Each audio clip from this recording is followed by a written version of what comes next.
com muita alegria que eu venho aqui hoje anunciar para você mais essa vitória, mais esse projeto lindo que começa hoje, que é o Segredos de Judite Podcast. E quando a gente fala em início de um projeto, e de um projeto que já estava guardado há um tempo, e onde eu desenhei com todo amor e carinho, é lógico, não poderia dar início a algo tão grandioso, que eu tenho certeza que será, de uma forma que não fosse no início de tudo.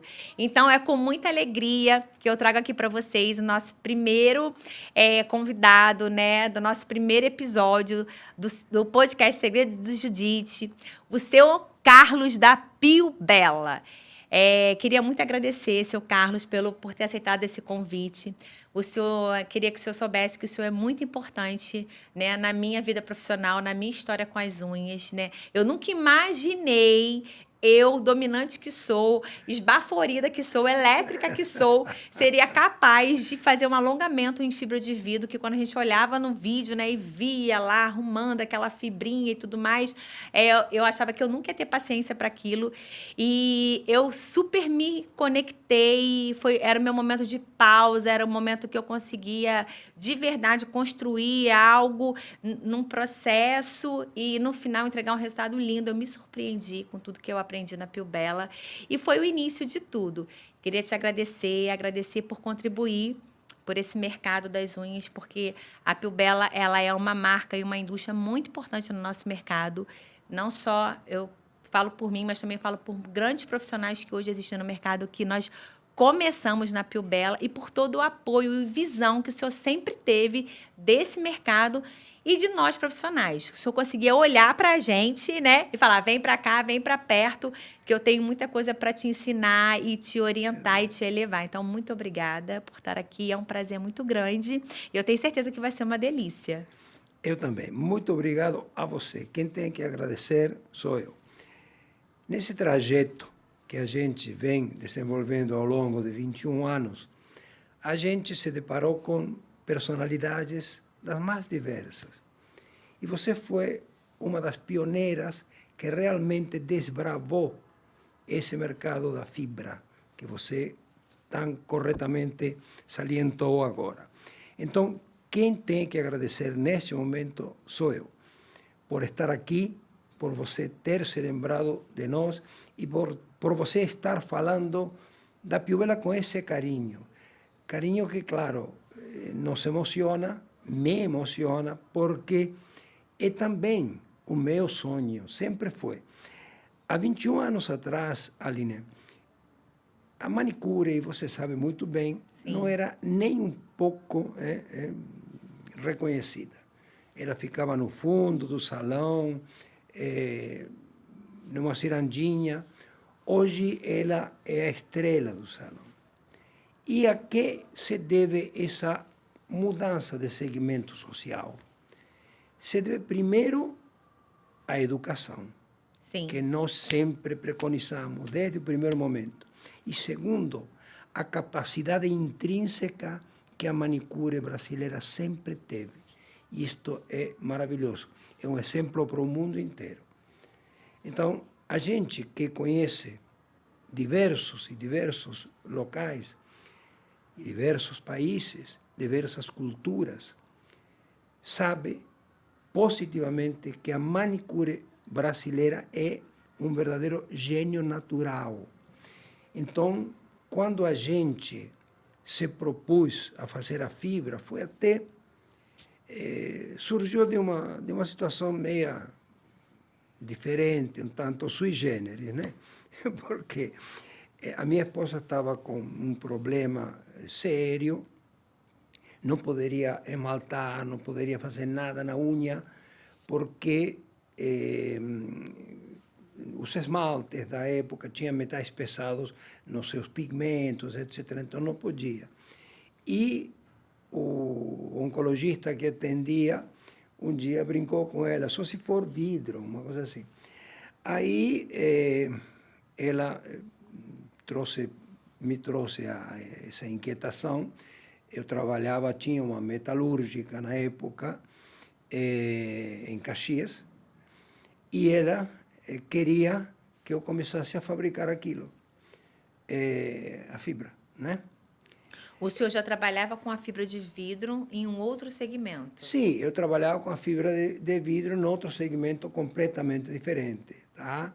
Que não tinha nada a ver Aí com o o médico mundo deu da um fibra. insight para ela Para ela. numa brincadeira assim. Sim, e ela levou isso a sério e me cooptou para que eu tentasse elaborar aquilo para que fosse algo assim, como diríamos, utilizável, possível de ser utilizado, que não era fácil. Vale lembrar também que, além de empresário em outro segmento, o senhor também é químico. Sim, sim, eu me formei na Federal de Buenos Aires. E realmente, E bom, por isso, então, que ela falou: meu marido é químico, se o médico falou que para transformar esse copo de vidro em uma unha, né? Então ele vai ter que dar o jeito dele. Aí ela chegou lá e te pressionou. é verdade. E ela trouxe umas amostras de fibra e me entregou. E eu olhava para aquilo e falava, para isso virar uma unha vai ser complicado. Bom, para encurtar, a gente começou a desenvolver esse processo. E a resistência, Aline, era inacreditável. Ninguém acreditava, aquilo ia fazer mal, aquilo não era. E um pouco de razão tinham, porque a fibra industrial, ela possui resíduos fenólicos, xilênicos, enfim, tem algumas contraindicações. Daí a necessidade de uma depuração, de uma esterilização da fibra para o uso em seres humanos, na unha. Aí o senhor foi pegando essa fibra para uso industrial e E, foi e adaptando, fomos testando. adaptando, testando, sim. E até que chegamos a um produto normalmente poderia ser utilizado, só que tinha uma resistência enorme. Você é uma das pioneiras, você sempre acreditou na fibra, foi uma das primeiras que acreditou na fibra. E eu te agradeço de coração até hoje. É, é verdade. Vou contar para vocês a história, né? A minha história com as unhas, como começou e como é que cheguei na Pio Bella. Na verdade, eu roía a unha, né? E as pessoas tinham dificuldade de fazer as minhas unhas porque ela era muito roída. E eu trabalhava com cartucho de impressora, fazia recarga, as unhas tudo preto, tudo no sabuco. Até que, dominante que sou e workaholic que sou, né? Tenho dificuldade de depender das pessoas. Então, falei, quer saber de uma coisa? Eu mesmo vou fazer essa unha. E aí comecei a fazer unha, a minha própria unha e fazia no acrílico, né? Naquela época, porcelana. Porcelana. Né? E eu não achava material para comprar, não tinha noção de fibra de vidro, não conhecia a Pio Bella. E foi então que eu já trabalhava também, empreendia em um outro segmento, que era suprimento de impressão. E eu tinha uma loja, tenho essa loja ainda, o espaço físico grande, né? E eu falei, quer saber de uma coisa? Eu vou montar uma loja só para manicure. Porque a mesma dor que eu vivo, a profissional da unha vive. Minha mãe era manicure, fui criada por uma manicure, eu sabia o poder da manicure. Falei, cara, eu vou estourar porque elas não têm um lugar para elas e eu vou fazer esse lugar. Enfim. E aí foi quando eu fui em busca de fornecedores. E aí, então, encontrei a Pio Bella e estava naquele mesmo período que eu estava para poder abrir o negócio, estava acontecendo a Beauty Fair em São Paulo. Em São Paulo. E aí eu falei, o lugar que eu vou encontrar os fornecedores é na Beauty Fair. Isso foi em 2013, se eu não me engano, foi na Beauty Fair de 2013. E aí eu fui até a feira. Quando cheguei lá, fui direto no stand da Pio Bella. Aí cheguei lá, o senhor já estava lá. E naquela época, o que chamava a atenção no stand da Pio Bella é que tinha um homem fazendo alongamento. Que era o Abílio, né? Abílio, que era o Abílio. Abílio. E aí o Abílio, ele era o representante da Pio Bella. E chegou lá na feira, como era uma novidade muito grande, a fibra de vidro e tal, mais os profissionais de dentro da empresa, eu acho que tinha mais acesso à técnica. O seu Carlos não tinha, naquela época, grande, um número considerado, acredito, de profissionais que pudesse apresentar o produto. Então, eram os próprios representantes da marca, né, os vendedores, que estavam lá fazendo a apresentação para os clientes, e dentre elas o Abílio. Então, chamava muita atenção aquele stand de unhas com um homem fazendo unha. Hoje é até comum os homens estarem fazendo alongamentos. Sim. Mas naquela época, a gente está falando de não era, não. quase 12 anos atrás. E aí, o que aconteceu? Aí, seu Carlos, eu fui direto nele. Falei, olá, tudo bem? Meu nome é Aline e tal. Tô abrindo uma loja especializada em produto para manicure e eu quero comprar o seu produto. Aí ele, mas você faz unha? Eu falei, não. Mas eu quero abrir faça a minha. Não, mas então, eu quero comprar. Não. Aí ele, não, mas eu não posso te vender. Eu falei, mas como é que você não pode me vender? Eu vou vender o seu produto. Não, eu só vendo nossos produtos para as nossas... você precisa se formar dentro da marca, aprender a técnica, aprender a manipular o produto, aprender a fazer a aplicação, e aí você se torna uma distribuidora, e aí, nesse caso, você vai vender o kit e você vai ensinar para suas clientes como faz a aplicação da fibra. Aí, jogou para mim, né? Um desafio. Eu, como dominante, adoro um desafio. Falei, tem que fazer o quê? Um curso de unha para alongar? Eu falei, tudo. Onde é que eu faço o curso, então? Só me fala, ele. No nosso centro técnico, lá na Taquara. Falei, que ótimo, não tem problema, então. Vou fazer seu curso. O senhor pode tirar o pedido? Não, você não está entendendo, não vou te vender. Você só vai comprar depois que você fizer o curso. Aí eu virei para o senhor. Que antipatia, né? Aí eu falei assim, eu estou dando a minha palavra para o senhor. Eu vou chegar no Rio de Janeiro e eu vou fazer esse curso, o senhor pode me vender. Aí o senhor falou, menina, eu falei, eu estou te dando a minha palavra, o senhor pode me... Eu falei, eu tinha que voltar para o Rio de Janeiro com aqueles potes de produto, de fibra de vidro na minha mala, não ia me voltar de lá sem o produto. Resumindo, trouxe o produto, aí fui para Pio Bela e fiz o meu primeiro curso da fibra de vidro e me tornei uma das primeiras instrutoras da marca. Inclusive, eu trouxe aqui o meu certificado para ele ver, gente, olha aqui, ó, meu primeiro certificado, Pio Bela, instrutora da marca. E aqui está a data, dia 28 de abril de 2014. Não. Gente, né? São 11 anos, né?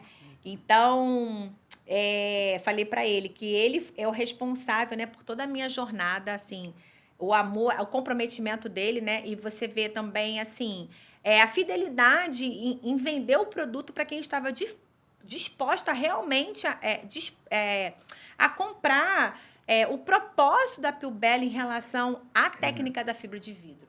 Então, eu, como distribuidora da marca, toda cliente que fosse na nossa loja e comprasse os produtos da Pio Bela, ela automaticamente já ganhava um curso comigo. Então, muitas profissionais das unhas fizeram o seu primeiro curso de fibra de vidro comigo. Inclusive, Thaís Calisto, né, minha Judite de longa data, foi fazer um work training agora, né, esse ano comigo aqui no nosso centro técnico, e ela levou o certificado dela, do curso que ela fez comigo.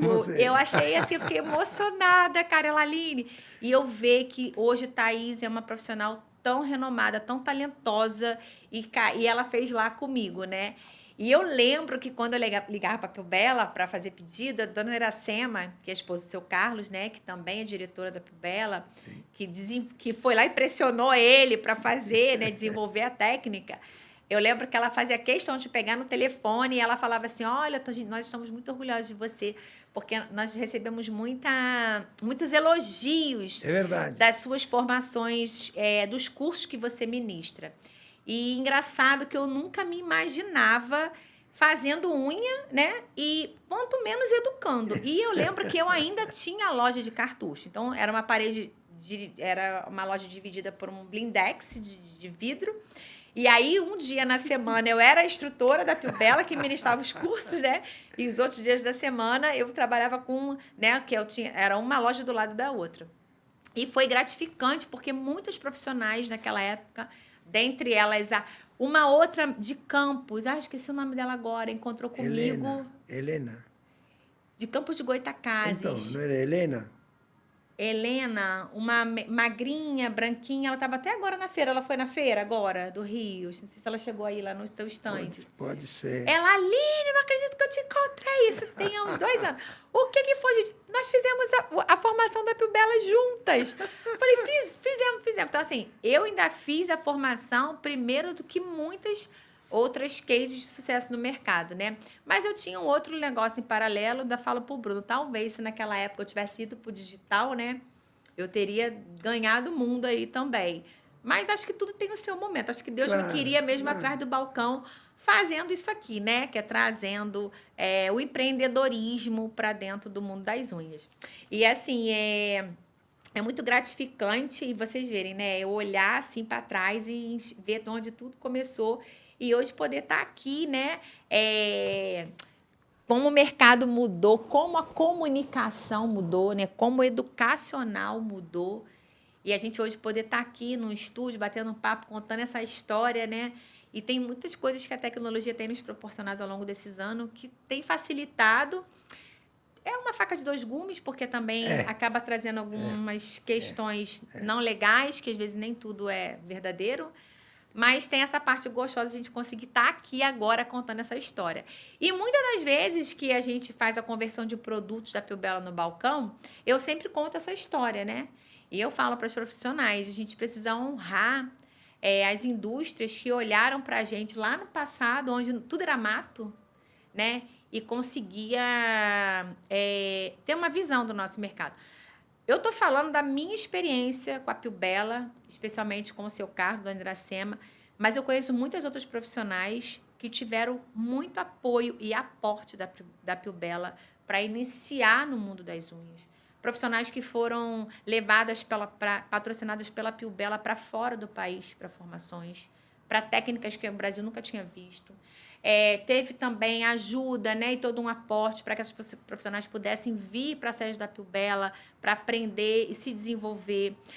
Um educacional, até oratória, né? Como falar, como explicar. Então, a gente consegue ver, eu falo até como empreendedora, quando uma empresa, ela realmente está focada em desenvolver aquelas pessoas, né? Em trazer, honrar aquela profissão que hoje ainda é muito, mas eu acho que de 100%, a gente ainda tem uns 70% para melhorar, mas acho que naquela época não tinha nem 5%. Nem 1%. Nem 1%. E você trouxe à luz uma coisa bem interessante. Como a gente tem muita coisa em comum, como a gente dedicou todo o nosso empenho em transmitir conhecimento sem egoísmo. Sim. E se regocicar, a palavra está errada, me ajuda, regocica, como é que é? Tá? Se gratificar, é melhor, sim, se gratificar com a vitória, com o desenvolvimento das nossas alunas. E é interessante, quando você falou, pouco depois de você fazer o curso, em 2014, pouco depois, nós mandamos 7 técnicas à Rússia, 10 dias. E não solicitamos nem sequer que fizessem um vídeo. Absolutamente nada. Porque era realmente o desejo de educar, de dar formação. E na época, você se lembra muito bem, Aline, a Rússia era o máximo.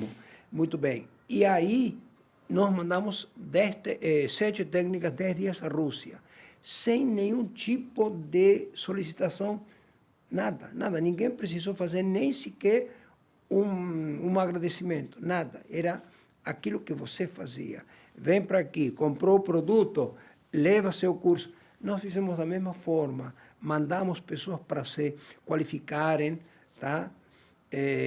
Regocijo, agora me lembrei da palavra. Nós mandamos profissionais, né? Sem nenhum tipo de solicitação de retorno, porque era isto que nós precisávamos fazer. Nós precisávamos dar uma possibilidade de mudança de extrato, de segmento social para esse tipo de pessoas que tinham pouco apoio, aliás, nenhum apoio de ninguém. E olha só, me lembro agora que em algumas palestras que eu ministrei, eu explicava que a profissão de manicure é uma das mais antigas do mundo. Nós temos registros de 2.400 anos antes de Cristo.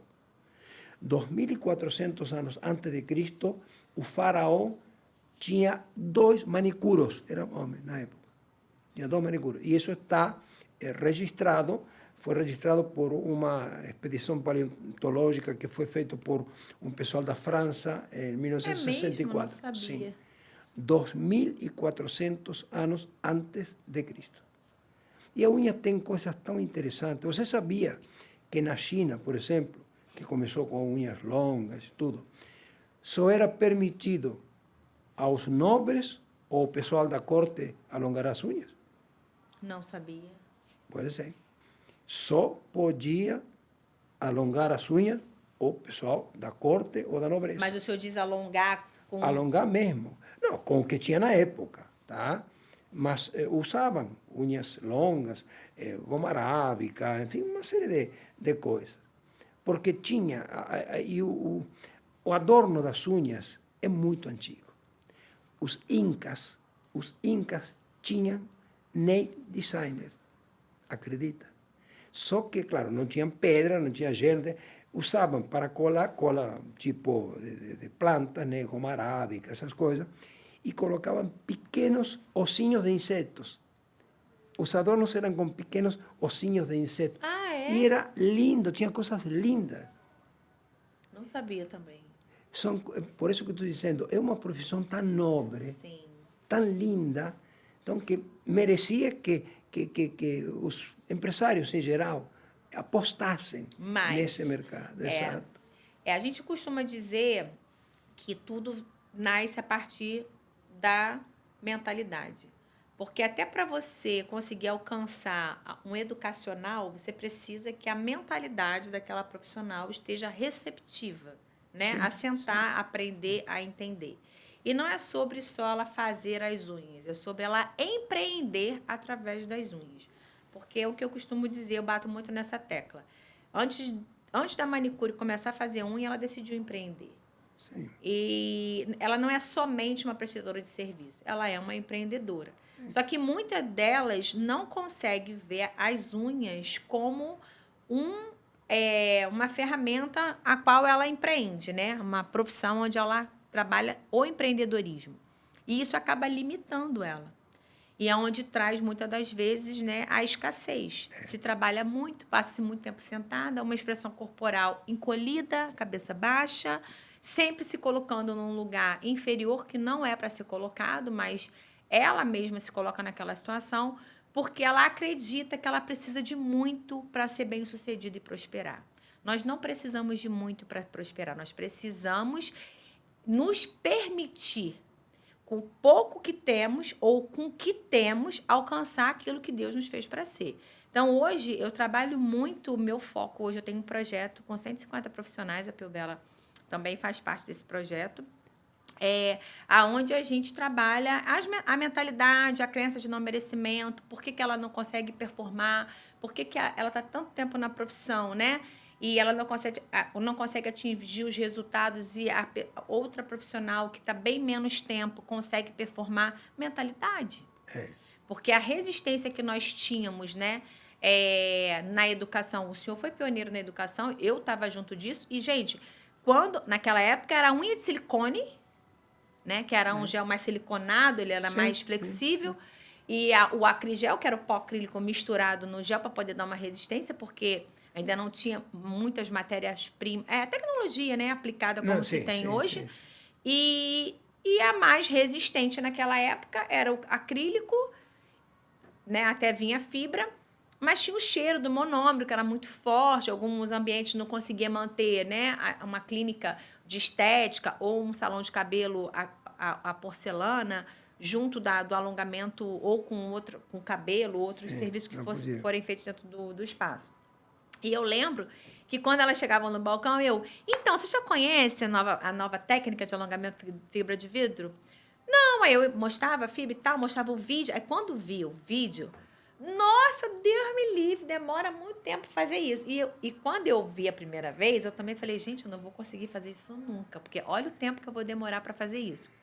E naquela época, a gente não tinha a lance da curvatura, daquela coisa toda. Eu lembro que as unhas saíam igual uma boca de pato, assim. As clientes saíam da minha loja direto para a farmácia para comprar nebacetim, e ela achava aquilo ali tudo sangrando, toda enfiabroca. Gente, olha, eu vou te falar. E a gente amava aquilo, né? Naquela época, a Pilbela tinha 2 tonalidades de gel. Você tinha o pink, né? Era o pink e o LU3. Eram 2 cores diferentes. O pink ele era mais translúcido. Sim, sim. O LU3 mais aquela camufladinha, né? Que é o que ainda é hoje, que nós estamos aqui com a evolução, que é o LU3 Pro. Mas ele tá na Pilbela até hoje. E eu não conseguia. Não, então vamos fazer o seguinte. Vem cá, senta aqui, vamos fazer essa unha. Não, mas eu tenho tempo. Então, vamos marcar um horário. Então, eu fazia o alongamento na mão das clientes para elas viverem a técnica, para então eu conseguir vender a técnica para elas, porque eu precisava convencer elas que elas precisavam aprender aquela técnica. Depois, com a naturalidade que a fibra proporcionava, né? Muitos profissionais se renderam e viraram cases de sucesso. Aí, tanto que hoje a gente tem vários profissionais que não abrem mão da fibra. É verdade. Você me fez lembrar de uma coisa. Você falou que você precisava mostrar, né, para poder vender a fibra. Você se lembrou do Abílio, certo? Abílio era distribuidor e vendedor, era vendedor e vendia X.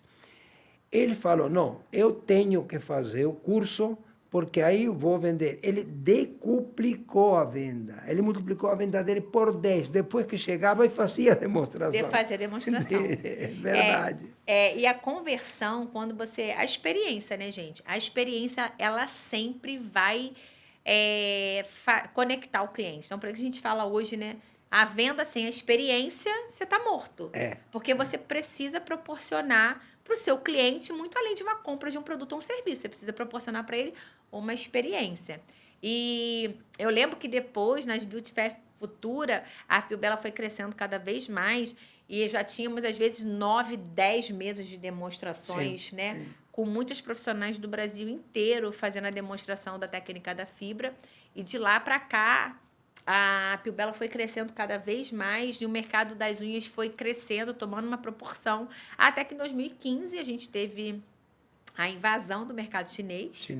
Né? 2016 para 2017 o negócio começou mais a popularizar. Sim. E ali a gente começou a perder muitos do mercado, porque trabalho que era valorizado, ele passou a ser muito acessível, porque antes a manicure ela tinha que fazer um investimento, ela tinha que comprar um produto, fazer uma educação, e com a chegada do mercado chinês, popularizou demais, aí começou a ter acesso, aí veio o online, então as pessoas, até hoje, elas acham que ela pode comprar qualquer produto sem nenhuma licença, e sentar e fazer o alongamento sem nenhuma instrução. E isso é amadorismo, isso não é profissionalismo. E isso também é mentalidade de escassez. E é o que eu falo, quanto mais você tiver produtos de baixa qualidade, com maior acesso, mais vai ser um mercado difícil de você escalar. Porque as pessoas acham que é a mesma coisa. E não é. E durante essa jornada junto da Segredo de Judite, a Segredo de Judite sempre foi a única loja nível Brasil, vou falar territorial Brasil, que nunca vendeu um pote de gel sem Anvisa. Eu nunca comercializei. Isso merece bater em pé. Por quê? Eu chegava em grandes feiras e congressos e as pessoas me perguntavam assim, outros lojistas, Judite, como você consegue sobreviver sem vender o produto do chinês? Eu falei, muito simples. Quando o chinês chegou, eu já estava no mercado. E eu venho do educacional. Eu não tenho como vender, eu sou uma educadora, eu não tenho como vender para a minha cliente um produto que eu não compraria. Né? A gente já sabe a dificuldade, a insegurança que a manicure tem dela sentar e ela ter autoridade em mesa. Por quê? Porque muitas das vezes ela não tem essa autoridade até por conta de ser uma mulher que talvez não tenha muitas instruções de estudo, formações, mas faz uma unha muito bem.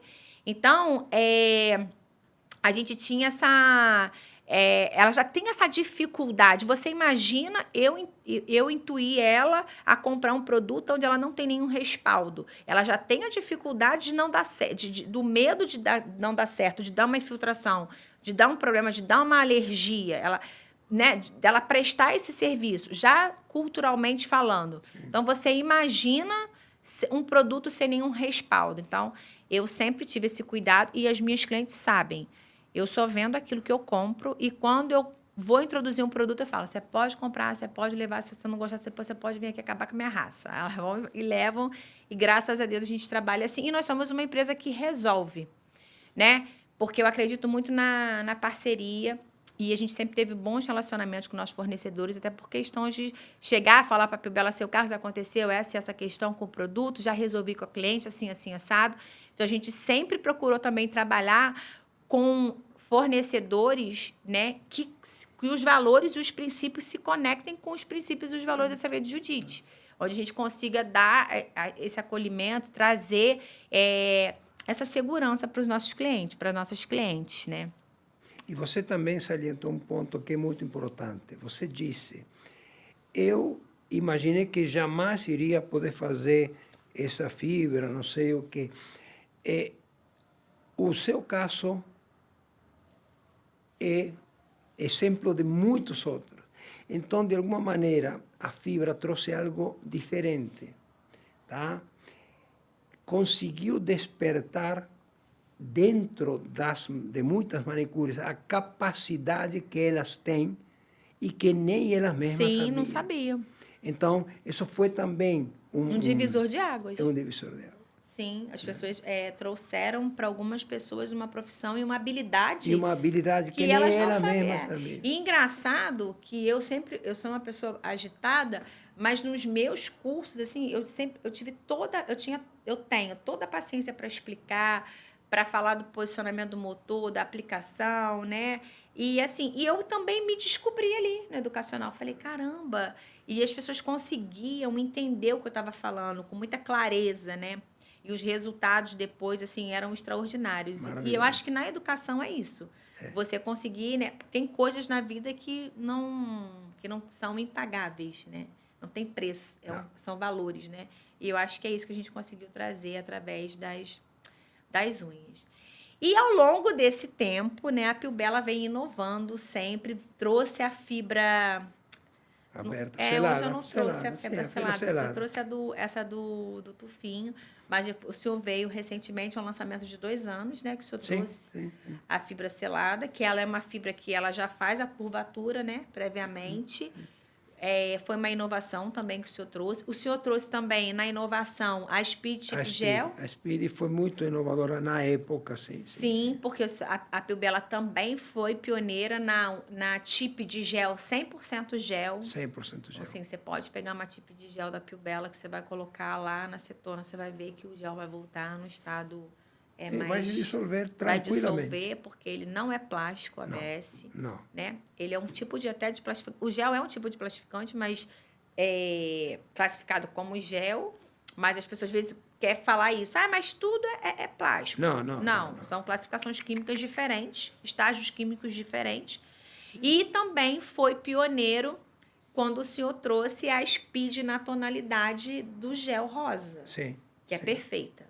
Sim. Né? Porque é um alongamento rápido. Muito rápido. E para aquela profissional que às vezes perde uma cliente por conta de uma hora de almoço, que ela não tem muito tempo para fazer a unha.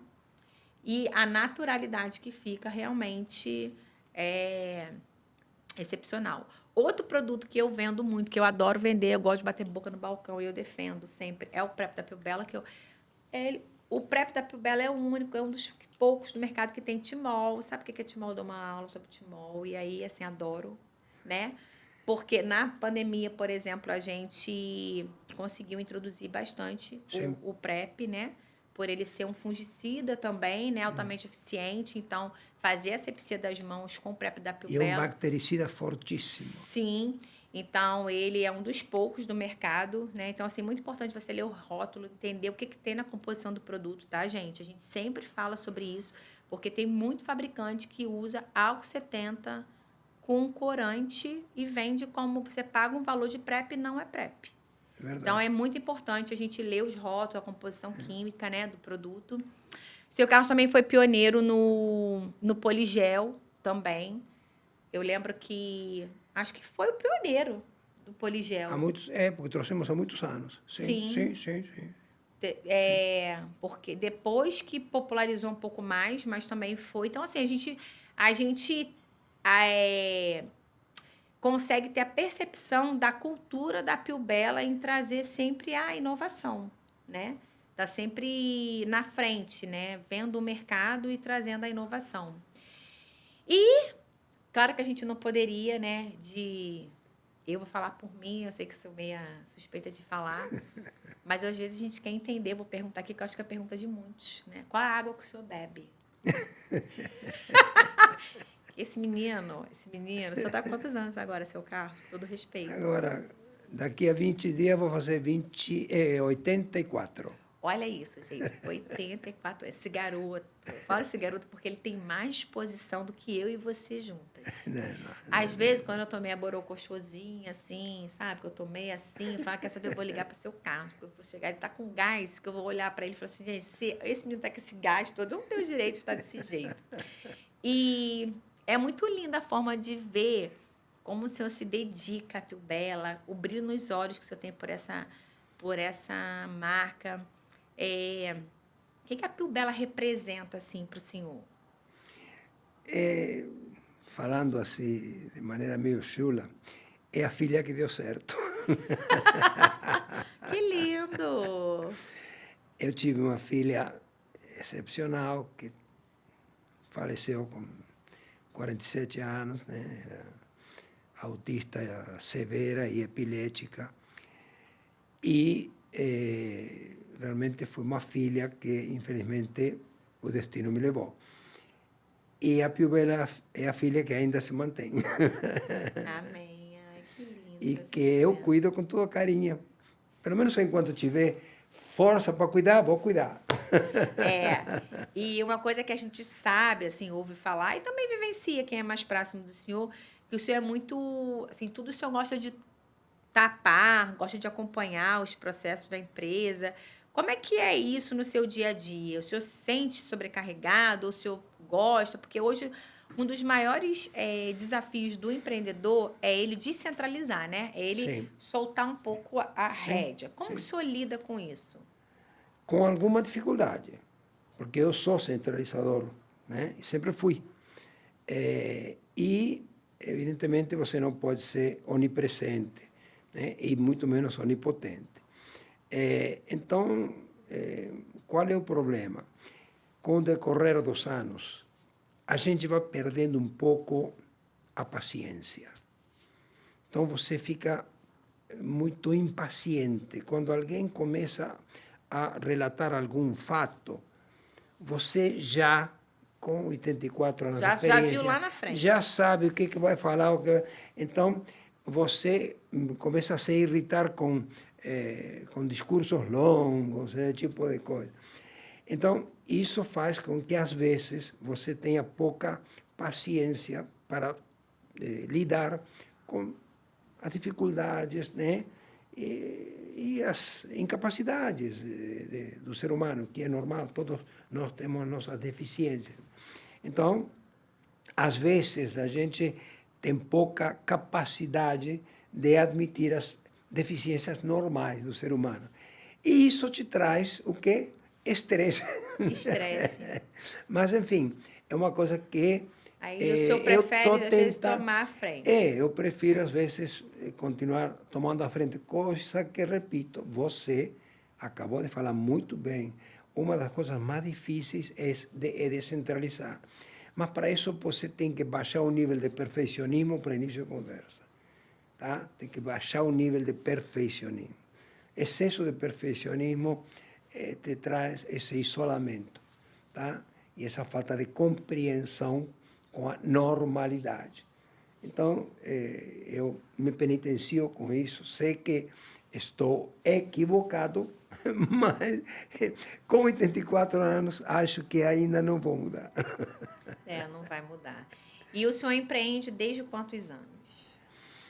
Bem, eu venho de uma família muito pobre, meu pai tinha doença muito séria, né? E eu precisei ser adulto com 11 anos. Já tinha que cuidar dos meus irmãos, enfim. Então, eu me tornei adulto precocemente, né? E comecei a trabalhar por necessidade, tá? Com 11, 12 anos. E depois eu fui evoluindo, depois, bom, consegui um nível de social médio, né, de classe média, em função de muito trabalho, sempre muito trabalho. E depois, quando consegui me formar na Argentina, depois eu vim para o Brasil convidado para 2 anos, tem 57, que estou aqui. 57 anos. Que estou no Brasil. E a primeira empresa que o senhor abriu foi aqui no Brasil?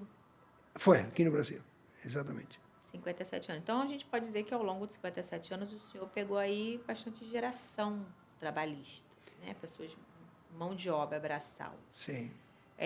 Como que o senhor tem hoje lá na sua empresa essa geração? Como é o nome da geração que a gente dá agora? Geração Z. Z. O senhor tem a geração Z dentro da sua empresa? Não tenho. Normalmente, os nossos funcionários são funcionários antigos. A rotatividade é pouca, é bem pouca. Então, nossos funcionários são antigos. Tem gente com 20 anos, com 10 anos, com 15 anos, enfim. Então, eu não coloquei ainda a geração Z nas nossas... no nosso cotidiano, no nosso dia a dia. Eu não sei como vou lidar com eles. Não sei se tenho capacidade para lidar com eles. Não sei se eu tenho capacidade, é ótimo. Porque é um desafio, né? Eu costumo dizer que a minha geração, né? Eu tô com 45 anos, então assim, a galera dos 40, né, a partir dos 40, nós estamos sendo a ponte, né? A gente está sendo a ponte, que a gente pegou, né, a roda trabalhista, né, do trabalho, né, da minha época, né, e a gente está pegando essa fatia, né, que a gente continua trabalhando ainda. E eu acho que a gente está sendo, assim, esticado, né? Eu acho que a próxima geração vai ser mais tranquilo, porque... Sim. Já vai ter absorvido essa filosofia atual da geração Z. Exatamente. A gente assistiu uma palestra, inclusive lá no Conselho de Varejo, no Fórum de Varejo lá da Bitfair, né, que um palestrante ele falou sobre isso, que a cada 25 anos o mundo ele sofre uma metamorfose, né? Ele dá um avanço, né? Sim. E esses avanços, eles são normais, né, para a evolução da humanidade. Então, a cada 25 anos, tipo assim, o carro, igual, você sair do carro para... sem automóvel, 25 anos depois, com automóvel, né? A luz elétrica, eu não recordo como foi que ele citou, né? Mas mostrando no vídeo evolução, era como se fossem fatias de tempo a cada 25 anos, um pulso de tecnologia. Não sei se ele falou, na evolução tudo é pendular. Ou seja, um extremo que vem para o outro extremo e logo vai para o centro. Nós tínhamos uma geração consumista para burro, aí veio o quê? Os hippies, que não consumiam nada. E depois foi meio E a sociedade ela vai se adaptando, vai mudando, exatamente. vai equalizando. Nós tínhamos na educação uma educação muito repressiva, até com... Falamos isso hoje aqui, tacava colher de pau, a mãe tacava vassoura, o próprio professor. A professora dava a palmatória. Sim, certo? Verdade. Depois dessa geração super repressiva, veio o quê? O método Montessori, totalmente liberal, ou seja, o aluno poderia fazer o que quisesse. Foi bom, entre aspas. Por quê? Porque, de repente, o aluno era onipotente. Ele podia tudo, mas e quando tinha uma dor de barriga, o que fazia? Se ele era o máximo. Para onde olhava para cima? Então, ficou o que se chamou na época falta de autoridade superior. Então, também foi ruim. Então, hoje não tem nem a mão palmatória, nem a total liberdade. É o centro. É aquela O pêndulo, uma ponta, a outra e depois para no centro. É verdade. É verdade. Então, E então eu tô nessa esperança aí que daqui a pouco vai dar uma, né? Nessa esperança que vai dar uma... Ou seja, nós não, eu já sou de outra, né? Sou da época em que uma linha de telefônica fixa se declarava no imposto de renda. Sim, Bom, era. era outra época, mas a sua época vai ceder um pouco para a geração Z e a geração Z vai cair na real um pouco para chegar a um meio termo mesmo. Porque hoje, assim, estão plantando agora aqui uma semente, eles não querem esperar crescer, não. Eles já querem o resultado, assim, imediato, né? E sem esforço, tá? E sem... Não existe. O esforço não existe. E é um desafio, né? Porque é um comportamento. Sim. E é uma mentalidade. E é uma outra visão de vida, né? E a indústria acaba sendo impactada com isso. Muita coisa. A gente deixa de... Não só a indústria, mas o próprio varejo também, né? A ponta é impactada, toda a economia, porque você não tem mão de obra humana. Não. Então, você acaba, às vezes, encolhendo, deixando de crescer, porque você não consegue escalar. Você precisa de material humano. Tá desafiador, mas a gente tem que perseverar, né? Aliás, o empreendedor é isso, né? É perseverar sempre. É isso. E hoje, dentro da sua empresa, assim, qual é o maior desafio? Ainda é o maior desafio? Qual o maior desafio? Bom, primeiro, temos uma circunstância social atual na qual a minha visão é que a classe média está sendo achatada neste momento. E nosso público-alvo é classe média. Então, nós estamos em um momento em que, repito, para mim, a classe média no Brasil, neste momento, está sendo exprimida, está sendo um pouco asfixiada. Então... Está bem no balão de oxigênio mesmo. Então, nós temos que nos preparar para esse período, tá? E, evidentemente, eu continuo ainda hoje, Aline, de coração, apostando na educação. Sim, tá? eu também. Continuo apostando na educação. E, hoje, às vezes é uma questão de sobrevivência. Você tem que se reinventar todos os dias para você, como você falou, lançar uma coisa nova, tentar estar. Porque hoje, uma coisa nova explode em 2 dias, como também acaba em 3 dias. Então, são circunstâncias diferentes àquela que nós estávamos acostumados. Quando a gente lançava um produto e esse produto era bem quisto no mercado... Ele permanecia um período. Permanecia. Hoje pode ser muito bom, mas houve uma propaganda massiva de outra coisa, pronto, fugiram para lá. Então, a gente tem que se adequar a isso. Não é? É outro desafio. E é um grande desafio, eu acredito, para a indústria. Inclusive em relação ao estoque, né? Sim. Porque você produz e, às vezes, o teu estoque, o que você tem... Ou você... São 2 extremos, né?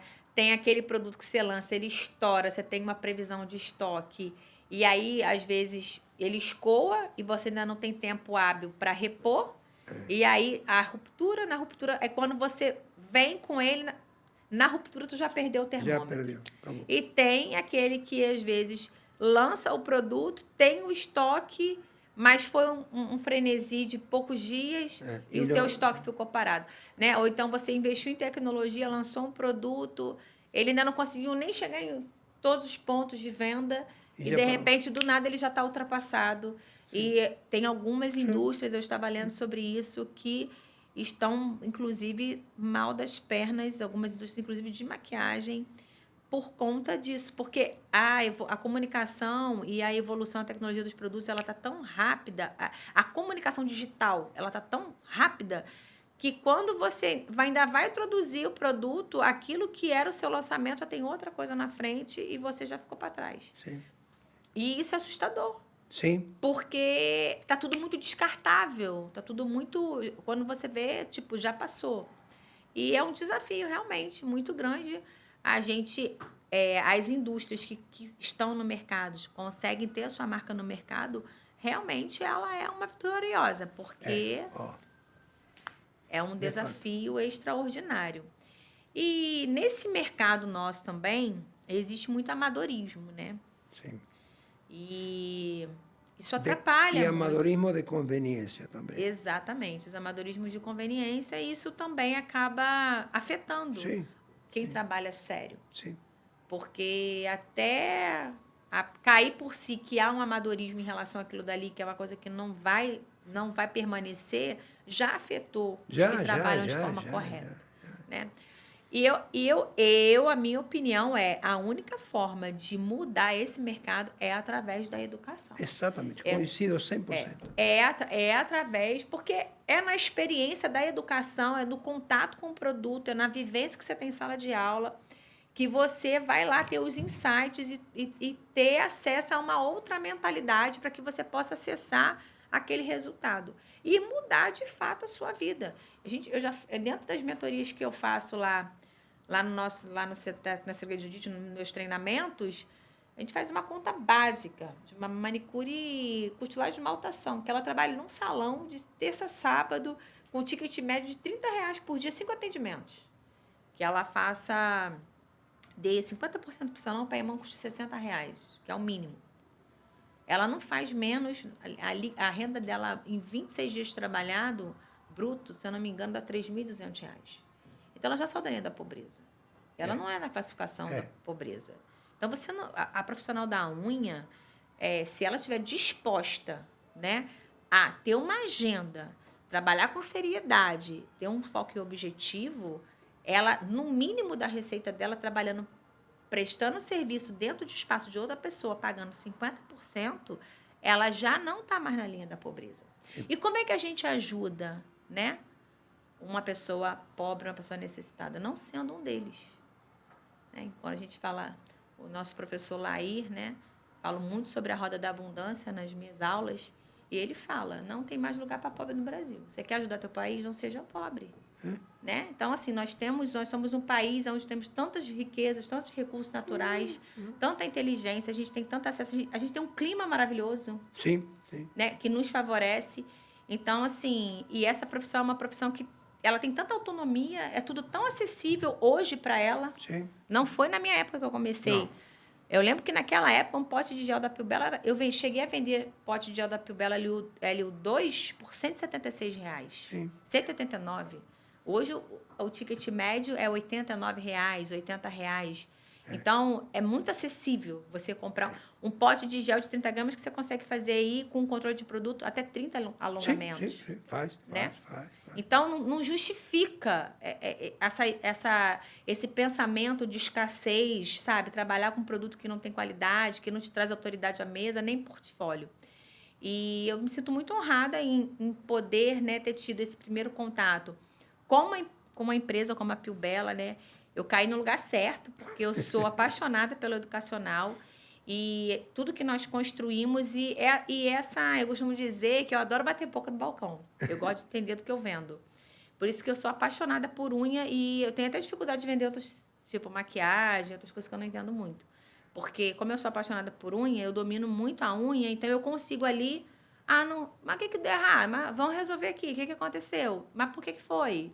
Mas você está falando isso? Porque, às vezes, as pessoas denigram um produto de uma indústria porque ela não sabe usar, porque ela acha que ela sabe usar. Exatamente. Porque ela viu um vídeo na internet, aqueles rapidinho acelerado no TikTok, e ela acha que já é a profissional da unha. E não é bem assim, né?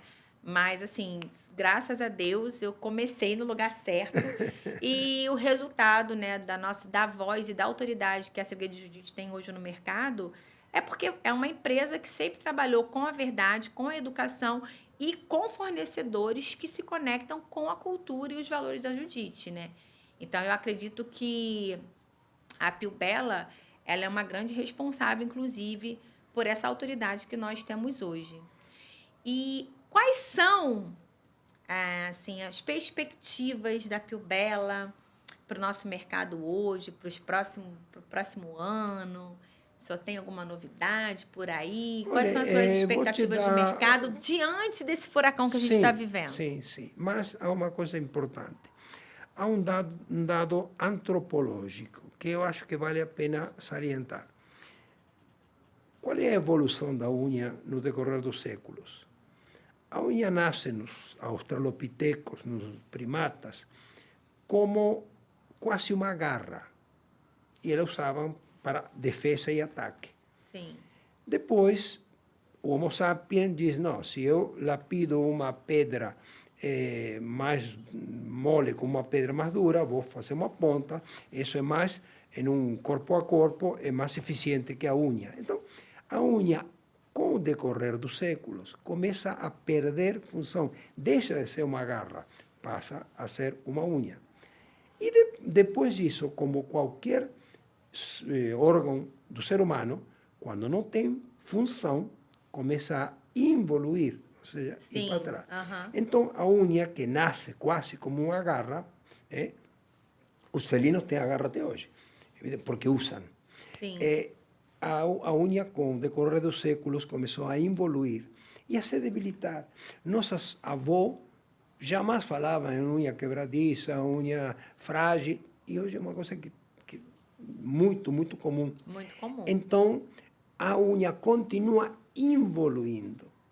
Então, o alongamento, que em um momento poderia ser estético, está se transformando numa necessidade. Então, eu acho que... Ainda mais para a mulher moderna, que não tem tempo. Exatamente. Não, e até porque começa com as unhas quebradiças, com as unhas frágeis, etc. Então, eu acho que o nosso mercado, antropologicamente, está garantido. Basta a gente tentar se adequar às necessidades, digamos, não só sazonais, como regionais, como internacionais, e tentar sempre estar atendendo a demanda, cada vez mais a demanda momentânea, porque hoje é demanda momentânea, o que você falou, é muito rápido. Então, eu acho que o grande desafio é atender com rapidez a demanda momentânea, detectar a priori a demanda momentânea e tentar atender com rapidez a demanda momentânea. Até a própria esmalte em gel, a gente teve uma dificuldade muito grande de introduzir. Eu lembro que eu tive muita perda. E hoje em dia ele está cada vez mais ganhando o mercado, né? E o senhor falou tem todo sentido. Porque a mulher moderna, por exemplo, ela tem a unha mais frágil, toda hora descasca, lasca e tudo mais, ela precisa estar com a mão pronta. Então, ela acaba adaptando, fazendo a blindagem ou alongando, dando um banho de gel, para ela poder ter ali uma unha funcional, né? Para que a mão esteja pronta, né? Você vê, eu já estou aqui há 20 dias, né? Que eu não faço a unha, mas, tá pronta, né?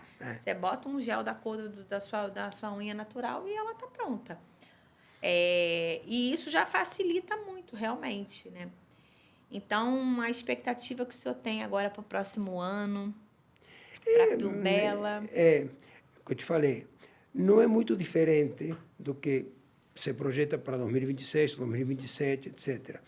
Mais uma vez, tentar sempre estar atendendo com inovação, com produtos, a demanda momentânea, a demanda do momento, a demanda do mês, do semestre, do ano, entendeu? Então, é isso que é o objetivo. Eu acho que não seja somente da Piubella, eu acho que de qualquer indústria, o objetivo é esse, poder estar atendendo toda a demanda na sua, digamos, mantendo-se na crista da onda, só isso.